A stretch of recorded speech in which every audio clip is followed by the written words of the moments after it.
que sus discípulos murmuraban de esto, les dijo: ¿esto os ofende? Pues que si viereis al Hijo del Hombre subir a donde estaba primero, el Espíritu es el que da vida, la carne para nada aprovecha. Las palabras que yo os he hablado son espíritu y son vida, pero hay algunos de vosotros que no creen, porque Jesús sabía desde el principio quiénes eran los que no creían y quién le había de entregar. Y dijo: por eso os he dicho que ninguno puede venir a mí si no le fuere dado del Padre. Desde entonces muchos de sus discípulos volvieron atrás y ya no andaban con él. Vamos a repetir el verso 66. Desde entonces muchos de sus discípulos volvieron atrás y ya no andaban con él. Dijo entonces Jesús a los 12: ¿queréis acaso iros también vosotros? Le respondió Simón Pedro: Señor, ¿a quién iremos? Tú tienes palabras de vida eterna. Y nosotros hemos creído y conocemos que tú eres el Cristo, el Hijo del Dios viviente. Jesús le respondió: ¿no os he escogido yo a vosotros los 12 y uno de vosotros es el diablo?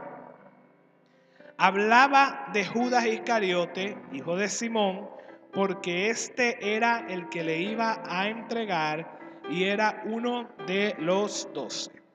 Señor, te doy gracias en esta mañana por tu maravillosa presencia en este lugar.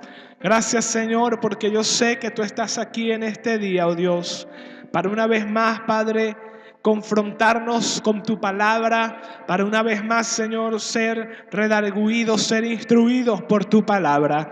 Yo te pido, Espíritu Santo de Dios, en este día, que puedas tú, Señor, a través de tu Espíritu, ministrar a los corazones y a las vidas que vienen a este lugar con una necesidad de ti, Padre. En el nombre poderoso de Jesús, usa, Señor, mis labios en esta mañana para hablar a este pueblo. Y que la gloria y la honra, el honor en todo momento, el reconocimiento sean solamente para ti, Señor. En el nombre de Jesús oramos. Amén y amén. Aplaudo al Señor, iglesia.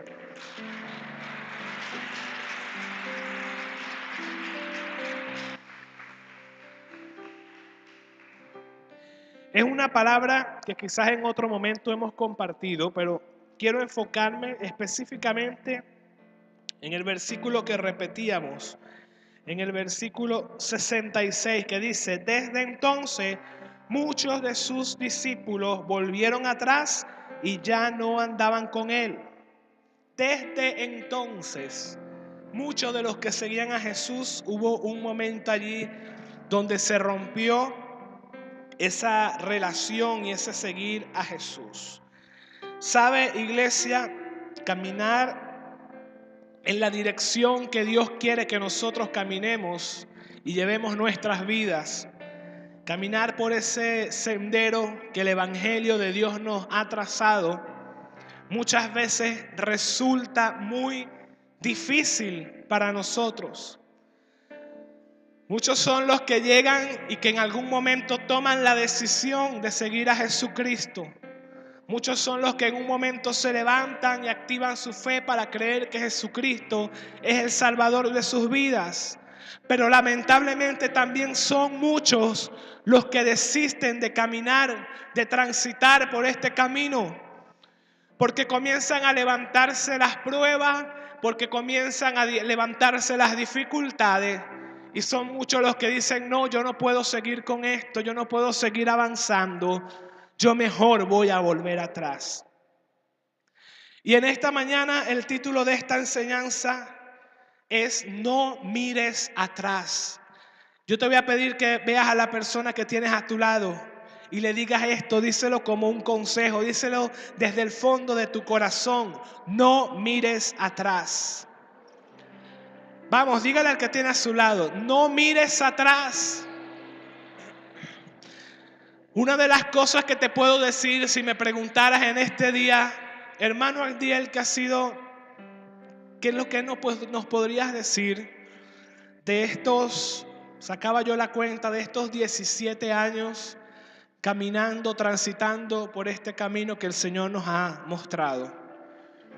Y yo te podría decir que es un camino muy difícil, hermano. Es muy difícil. Seguir a Cristo es difícil, cuesta. Hay un precio que tenemos que pagar. Hay muchas cosas que humanamente vamos a tener que sacrificar.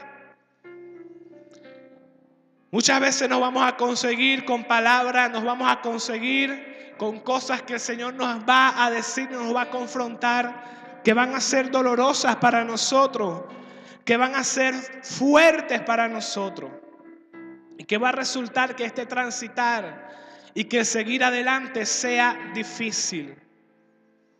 Y tú dirás, pero bueno, este es un mensaje como desalentador. No, para nada. Yo lo que pretendo en esta mañana a través de esta palabra que te quiero compartir es que entiendas que tienes que estar preparado para lo que te viene por delante, para lo que se te va a levantar. Para que estés preparado y pongas tu mirada no en lo que estás dejando atrás, no en lo que el mundo te puede ofrecer, sino que pongas tu mirada en el galardón que Cristo Jesús ha prometido para los que perseveramos en este caminar.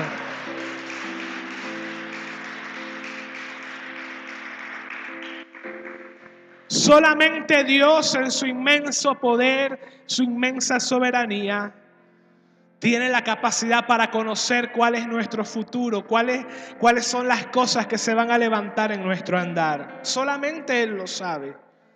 Tú y yo no sabemos con qué cosas nos vamos a enfrentar en el día a día. Por eso a través de su palabra Él nos ha dejado maravillosas promesas. Amén. Lo que cuesta seguir a Jesús. Yo quiero en esta mañana desarrollar 3 puntos de lo que cuesta seguir a Jesús, para que tú comiences a identificar en tu vida y cuando te llegue el momento en que se te presente esa prueba y esa situación donde te veas tentado a mirar atrás, ya tú estés preparado para seguir adelante y sobreponerte a toda prueba. Y lo primero es que la palabra es dura. Leíamos ahí en el versículo 60, comenzando la lectura: al oírlas, muchos de sus discípulos dijeron, dura es esta palabra, ¿quién la puede oír? Si leemos el contexto de lo que acabamos de leer, nos vamos a dar cuenta que Jesús acababa de dar al pueblo una exhortación tremenda. Podemos ver cómo el maestro se levanta en medio de aquella multitud que le seguía y comienza a confrontarlos con una realidad. Y los mismos discípulos, los mismos que seguían a Jesús, dijeron ellos, Señor, pero esta palabra, esto que estás diciendo es duro. ¿Quién puede recibir esta palabra? ¿Quién puede recibirla? ¿Cómo es esto? Esto resulta algo muy duro. Y a través de esa confrontación leemos más adelante que muchos de los que seguían a Jesús, por causa de ser confrontados con una palabra, tomaron la decisión de volver atrás, de mirar atrás. Y yo decía, Señor, esto es una realidad hoy en día, porque muchas veces el evangelio de Dios va a ofender a muchos. Porque a veces a la gente le gusta simplemente recibir las buenas noticias de lo que Dios quiere hacer con ellos, de a dónde Dios los quiere llevar, de a dónde Dios los quiere posicionar. Pero cuando se consiguen con la palabra que es para transformación, que es para cambio, que es para confrontación del pecado, para algunos les resulta muy dura. Pero yo creo que estoy hablando en esta mañana con una iglesia madura que no se conforma simplemente con escuchar palabra que es agradable al oído, sino con un pueblo también que está sediento por recibir una palabra de dirección, una palabra de confrontación, una palabra que te ayude a crecer, una palabra que te ayude a alcanzar un nuevo nivel de santidad en tu vida. Predicar mensajes de ánimo es muy fácil. Predicar mensajes de motivación es fácil. Y hoy en día podemos ver en muchos lugares donde muchos predicadores echan mano de esto y simplemente en los altares se predican mensajes de motivación a que vivas tu vida, a que cumplas tus sueños. Y yo no voy a decir que este mensaje no viene de Dios, porque parte del mensaje de la palabra de Dios es motivarte a que alcances el propósito que Dios ha determinado para ti. Pero en este tiempo el Señor nos ha demandado, y voy a hablar por esta casa. En este tiempo el Señor ha hablado a nuestras vidas como líderes y nos ha hecho saber y nos ha dicho: comiencen a levantar su voz para acusar el pecado, para señalar lo que está mal. Quizás les va a doler a muchos, quizás a algunos no les va a gustar, pero es necesario confrontar el pecado. Pero es necesario hablar palabra que confronte el pecado. Porque no podemos seguir andando, caminando en este camino, arrastrando con el peso del pecado, cuando Cristo ya ha determinado de que tú eres libre, cuando Cristo ha determinado de que debes caminar en santidad. Porque sin santidad no podemos mirar al Señor. Y yo no sé usted, pero yo espero ese momento en que yo me pueda conseguir con el Señor y poderle mirar cara a cara. Pero para eso, hermano, es necesario que caminemos en santidad. A ninguno de nosotros nos gusta que señalen, que nos digan: mira, esto lo estás haciendo mal. A muchos no les gusta ser confrontados y que les digan: cambia tu manera de actuar porque esto que estás haciendo lo hiciste mal. Mira lo que hablaste, lo que dijiste, la palabra que dijiste hirió a tal y cual persona. Anda, pídele perdón. A muchos no nos gusta que nos digan esto. Pero aunque sea dura la palabra, aunque sea fuerte lo que el Señor te está diciendo, tú debes recibirla con un corazón de siervo y atesorarla en tu corazón y ponerla por obra, porque esa palabra es la que te va a dar vida y vida eterna. ¿Cuántos dan gloria a Dios en esta mañana? Gloria a Dios. Y ahí leíamos la declaración que hace Jesús. Dice: el Espíritu es el que da vida, la carne para nada aprovecha. Las palabras que yo os he hablado son espíritu y son vida. Por eso es que debemos nutrirnos de la palabra. No importa cuán amarga sea, no importa cuán fuerte sea, nútrete de la palabra, llénate de la palabra. De la palabra de Dios que te va a vivificar, que te va a llenar de vida, que va a saciar tu sed. No te llenes de palabras que provienen de la carne, no. Llénate de la palabra que viene revelada del Espíritu Santo de Dios, porque esa es la que te va a dar vida. Y la palabra del Señor en este tiempo está al alcance de todos, porque todos por lo menos tenemos acceso a una Biblia, ¿sí o no? Pero estamos haciendo el esfuerzo por apartar de nuestro tiempo para escudriñar esa palabra, para entenderla, para digerirla, para comerla. Debemos ser intencionales con esto, hermanos, y no conformarnos simplemente con el sermón que recibes acá los domingos. La palabra debe ser parte de tu día a día, así como es parte del alimento físico para tu cuerpo, para tu carne. Aún más necesario es el consumir esta palabra que es nuestro pan de cada día. Amén. Gloria a Dios. La palabra ha sido dejada para confrontar y para mejorar nuestra vida.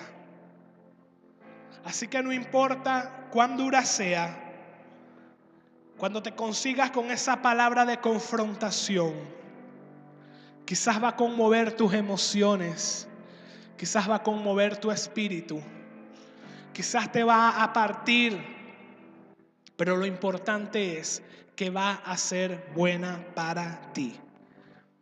¿Cuántos dan gloria a Dios en esta mañana? Punto número 2. Nuestra carne se va a resistir a hacer la voluntad de Dios. Estamos hablando de 3 puntos por los cuales resulta difícil seguir a Cristo. Hablábamos primero de que la palabra es dura. Número 2, nuestra carne se va a resistir a hacer la voluntad de Dios. En el versículo 63 leíamos: el espíritu es el que da vida, la carne para nada aprovecha. La carne se va a rebelar porque la carne y el Espíritu Santo de Dios, existe allí una pelea, existe allí una lucha. Porque en nuestra carne se alojan emociones, se alojan sentimientos, reacciona nuestra carne a ellos. Por lo tanto, cuando desarrollamos patrones de conducta, muchas veces inclusive nuestro cuerpo reacciona biológicamente. Y a veces lidiar con cosas en las cuales hemos tenido tanto tiempo practicándolas, cuando dejamos de hacerlas, cuando decimos no, hasta aquí yo no voy a seguir con esto, biológicamente nuestra carne se va a hacer manifiesta. Y si no me cree, ¿cuántos acá tienen una adicción sana? Adicción sana es la adicción que dicen por allí, la adicción al café. ¿Cuántos les gusta tomar café? ¿Cuántos no pueden vivir sin tomarse un café? Algunos hasta le duele la cabeza, hermano, si no se toman el cafecito. Les duele la cabeza, ese día andan mal, ese día, oye, no saben cómo hacer, necesitan tomarse por lo menos su pequeña dosis. Algunos dicen, no, yo no soy adicto al café, pero ¿cuántos son adictos a la Coca-Cola? ¿Cuántos son adictos al azúcar, a comer dulce? ¿Sabía usted también que los dulces desarrollan una adicción? Y cuando usted se cohíbe de aquello, usted comienza entonces a andar incómodo. Resulta que todos nosotros, cuando el Señor nos rescató, cuando el Señor nos llamó, cuando tomamos la decisión de seguirle a Él, en nuestras vidas existían cosas que estaban provocando adicción. Éramos adictos a pecar. Éramos adictos a cometer actos que iban en contra de la voluntad de Dios. Pero ahora que tú y yo estamos en Cristo, dice la palabra que somos nueva criatura. De modo que si alguno está en Cristo, nueva criatura es. Y las cosas viejas pasaron. Y he aquí, todas son hechas nuevas. Es decir, Jesucristo ha venido a marcar un antes y un después en nuestras vidas. Y lo que quedó atrás, quedó atrás. Pero nuestra carne todavía no ha entendido eso. Aun cuando tu espíritu ahora está conectado con el Espíritu Santo de Dios, tu carne todavía no ha entendido eso. Y por eso muchas veces, con cosas que tú dejaste atrás en algún momento de tu vida, el enemigo, como sabe que fuiste débil en esa área, va a volver a presentarte la oportunidad de que vuelvas a caer y que vuelvas para satisfacer los deseos de tu carne. Pero es en ese momento, hermano, que estás en este lugar, amigo que estás en este lugar, que me escuchas, cuando se va a ver qué tan fortalecido está tu espíritu.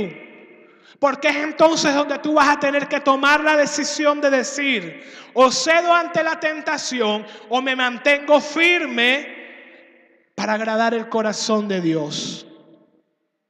Y esto no se va a lograr peleándolo nosotros mismos, nosotros solos, no. Esta batalla se va a librar a medida de que tú y yo fortalezcamos nuestro espíritu con el Espíritu Santo de Dios. Es necesaria la presencia del Espíritu Santo de Dios. Por eso Jesús antes de irse dijo: va a venir el Consolador, el que los va a guiar a toda verdad.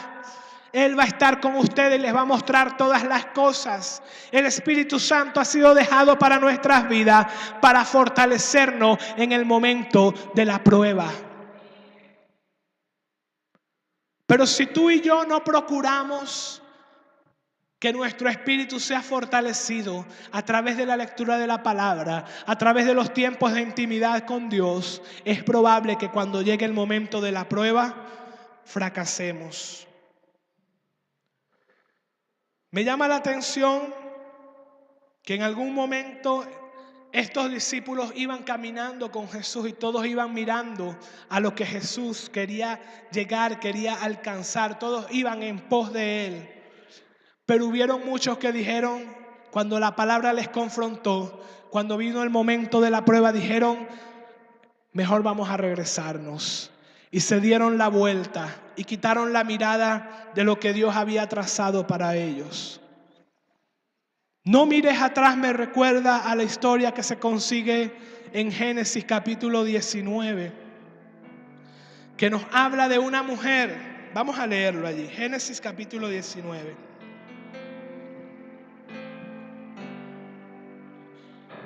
Nos cuenta la historia de la destrucción de Sodoma y Gomorra. Quizás te son familiares estos nombres, porque comúnmente la gente los utiliza como referencia a lo que es el pecado. Sodoma y Gomorra formaban parte de 5 ciudades que estaban asentadas en una de las costas del Mar Muerto. Y dice la palabra allí, lo que describe el capítulo 19, de que Sodoma y Gomorra llegaron a un nivel de corrupción, de pecado, que desagradó tan terriblemente a Dios, que Dios determinó acabar con ellas, destruirlas por completo y no dejar nada allí. Pero resulta que en estas ciudades habitaba Lot y su familia, su esposa, sus hijos. Y dice allí la palabra que en medio de ese lugar donde había corrupción y donde había pecado, Lot se había mantenido íntegro delante de Dios. Lot amaba a Dios y aún en medio de aquella situación, él se había mantenido firme.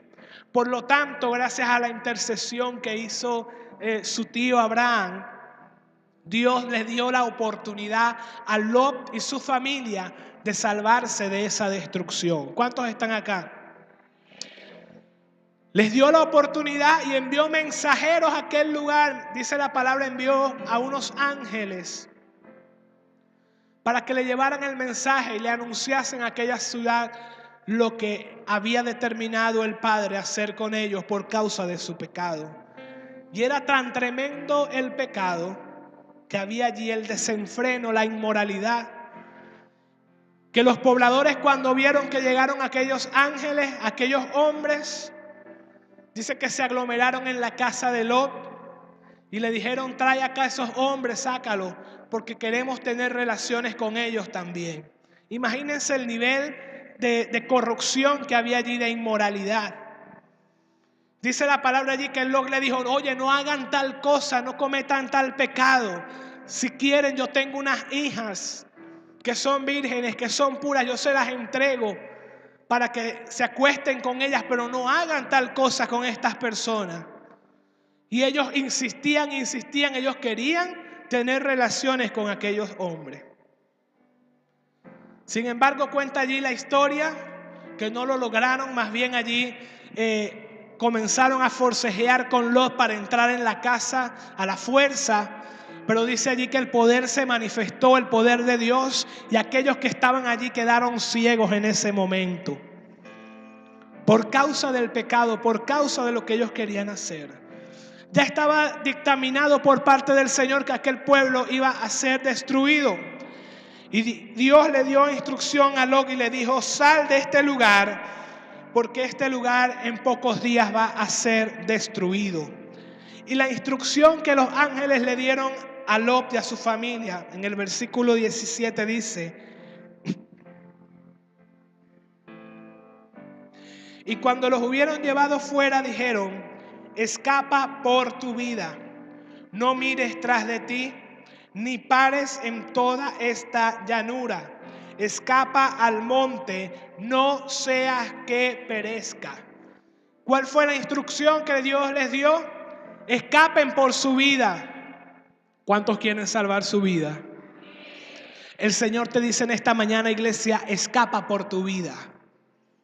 Escapa por tu vida. La vida eterna que Cristo nos ha prometido.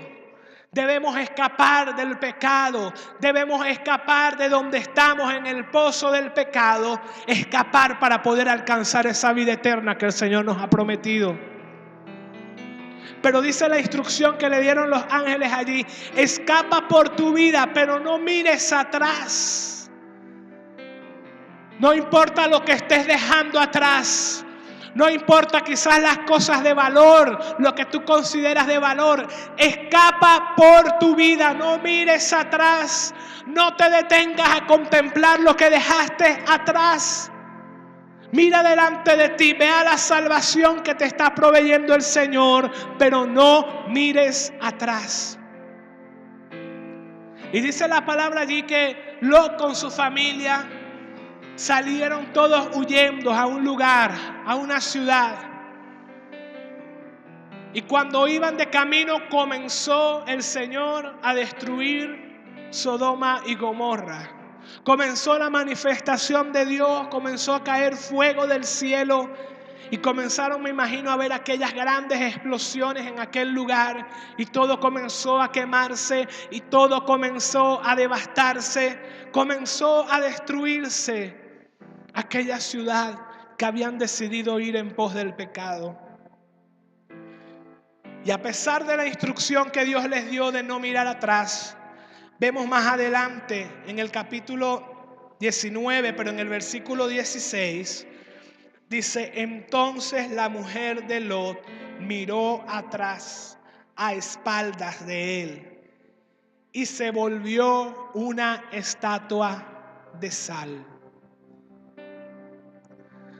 La instrucción era: escapen, huyan, pero no miren atrás. Pero dice allí la palabra que la mujer de Lot, a espaldas de Lot, en algún momento de su vida, miró hacia atrás. Y por cuanto miró hacia atrás, quedó allí bajo el mismo juicio que le había tocado a Sodoma y Gomorra.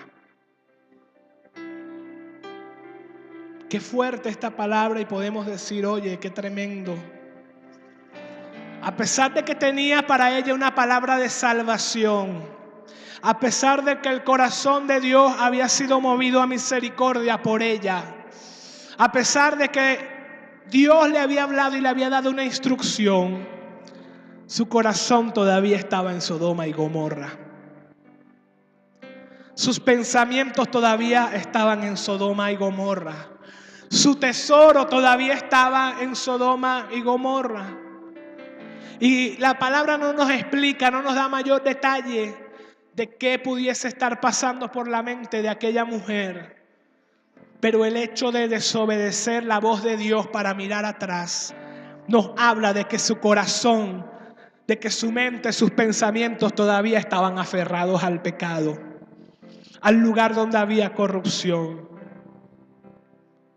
Y yo me hacía la pregunta: ¿pero por qué una estatua de sal? ¿Cuántos se han preguntado eso alguna vez? ¿Por qué no fue una estatua de piedra? ¿Por qué no fue una estatua de barro? ¿Por qué no fue una estatua de otra cosa? ¿Por qué no simplemente desapareció? ¿Por qué no simplemente murió, quizás consumida por el fuego? ¿Por qué una estatua de sal? Y leyendo un poco, buscando, indagando, viendo para qué se utilizaba la sal en la palabra, siempre hemos tenido el concepto de que la sal era utilizada en los sacrificios que se ofrecían en el altar, en el tabernáculo. Y es verdad, la sal tenía muchos usos en la antigüedad para preservar los alimentos. Recuerden que en ese tiempo no existían refrigeradores y para que los alimentos no se descompusiesen se les colocaba sal para preservarlos. Pero también, a pesar de que había una connotación positiva para el uso de la sal, también nos podemos encontrar con una connotación negativa. Y yo te invito a que vayas al libro de Jueces, capítulo 9. Y allí se consigue una connotación que es bien interesante. En Jueces capítulo 9, verso 45 dice: y Abimelech peleó contra la ciudad todo aquel día y tomó la ciudad y mató al pueblo que en ella estaba y asoló la ciudad y la sembró de sal. Nos encontramos acá con que había habido una guerra, había habido una destrucción, una pelea. Abimelech se había levantado para pelear en contra de una ciudad y dice que destruyó todo, la asoló, no quedó nadie allí. Pero además de eso, sembró la tierra con sal. ¿Y qué significaba esto? Se le colocaba sal a la tierra para de esta manera impedir que allí en esa tierra volviese a crecer algo, para que esa tierra nunca más fuese productiva, para que esa tierra quedase en estado de esterilidad. En pocas palabras, era una manera de maldecir la tierra, colocándole sal. Por eso entonces yo relaciono y digo, con razón entonces esta mujer la consumió el pecado, la consumió la maldición y quedó allí petrificada, hecha de sal. Por otra parte también podemos decir que estas ciudades, Sodoma y Gomorra, como estaban a orillas del Mar Muerto, y todos saben que el Mar Muerto se llama Mar Muerto porque allí no hay vida alguna, sino que tiene un alto contenido de sal este mar, por lo tanto allí no puede sobrevivir nada. Y la evaporación del agua, la sedimentación ha provocado que alrededor en estas ciudades se hayan creado grandes desiertos de sal. Entonces Sodoma y Gomorra eran conocidos porque allí había un espacio donde había mucha sal, era parte allí del panorama. Aquella mujer quedó convertida en sal porque se convirtió en lo que era, de lo que estaba huyendo. Y qué tremendo, hermanos, cuando yo leía esta palabra, el Señor me hacía sentir que hay muchos que estando dentro de la casa de Dios, aún teniendo una palabra de escape, aún cuando han tenido un encuentro sobrenatural con Dios, se les ha aparecido un mensajero de parte de Dios y les ha dicho: escapa por tu vida, te estoy dando la oportunidad de darte un nuevo futuro, te estoy dando la oportunidad de que desarrolles el propósito que Dios ha establecido para ti, está la oportunidad delante de ti. Y el Señor te ha dicho: no mires atrás, no mires atrás, no mires lo que dejaste atrás. Pero el Señor me hacía sentir que muchos están estancados, que muchos están en un estado de esterilidad donde no hay avance, donde no han logrado surgir, donde no han logrado avanzar hasta donde Dios los quiere llevar, porque se han detenido a mirar lo que han dejado atrás. Y en esta mañana el Señor te dice: iglesia, levántate, no mires atrás y sigue adelante. Sigue adelante a lo que el Señor te ha prometido. Muchas veces va a haber la tentación, créeme, lo sé, porque en algún momento de mi vida también pasé por eso, donde me paré y comencé a mirar lo que estaba dejando atrás. Comencé a mirar lo que quizás no podía hacer. Comencé a mirar lo que tenía que dejar por seguir a Cristo. Y cuando uno comienza a divagar en esos pensamientos pueden comenzar a seducirte, comienzan a maquinar, comienzan a trabajar en ti. Y en algún momento vas a ser como aquellos discípulos, vas a decir, yo mejor me regreso, yo mejor no sigo caminando. Pero si tú estás aquí en esta mañana, es para que recibas una palabra de alerta, es para que recibas una palabra de ánimo, es para que te levantes, es para que voltees al frente, es para que mires lo que Dios ha determinado para tu vida.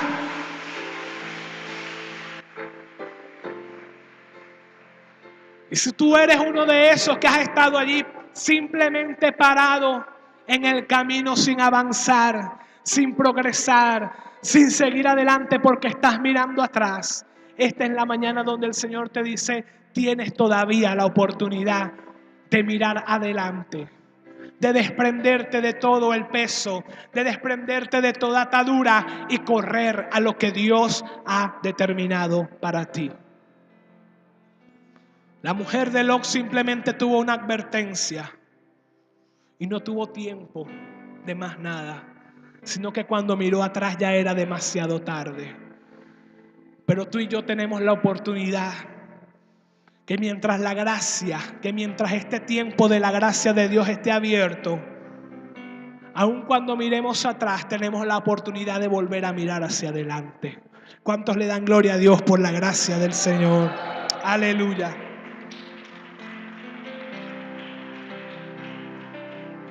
Mira al que tienes al lado una vez más y dile, no mires atrás.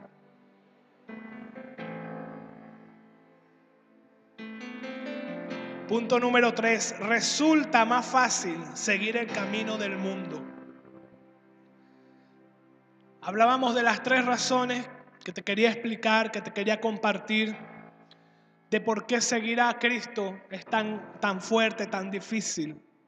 Y el punto número 3 es porque es mucho más fácil seguir por el camino del mundo. ¿Cuántos sabían que es así?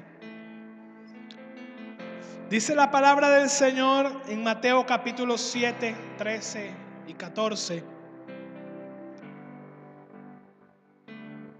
Que ancho es el camino que conduce a la perdición, a la muerte. Pero que angosto es el camino que conduce a la vida eterna. Es mucho más fácil seguir con la corriente del mundo. Es mucho más fácil hacer lo que todos hacen. Es mucho más fácil entrar en el sistema del mundo y dejarte llevar por él. Donde la gente te dice, no, está bien lo que estás haciendo. Donde todo te es permitido. Donde no te cohibes de nada. Resulta más fácil para la carne deleitarse en el camino ancho. Pero caminar por el camino angosto, qué difícil es. Pero dice la palabra que aun cuando angosto es el camino, es mucho mejor ir por ese camino. Que aun cuando lo veas más difícil, más empinado, recuerda que a donde te está conduciendo es a un mejor lugar que a donde vas a llegar con el camino ancho. Y yo me pregunto en esta mañana, ¿cuántos están caminando por el camino angosto? ¿Cuántos están caminando por el camino angosto? Por el camino angosto, como es complicado ir por él, tienes que ir ligero de carga. No te puedes llevar cualquier cosa que te consigas por el camino. No puedes llevar mucho equipaje. Simplemente tienes que llevar lo necesario. Por eso te tienes que cohibir de muchas cosas.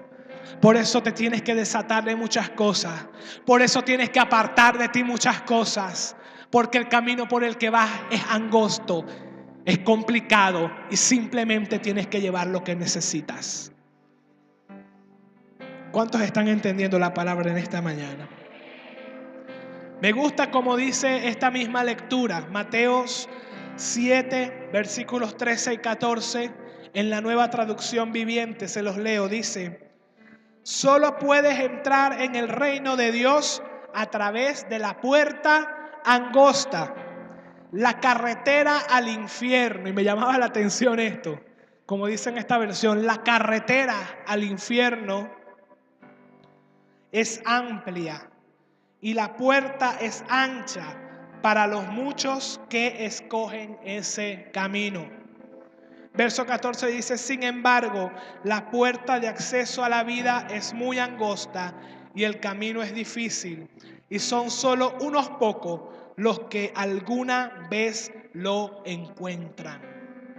Y lamentablemente, tristemente, hermanos, son mucho más los que deciden ir por la carretera que los lleva a la perdición que transitar por el camino que los lleva a la vida eterna.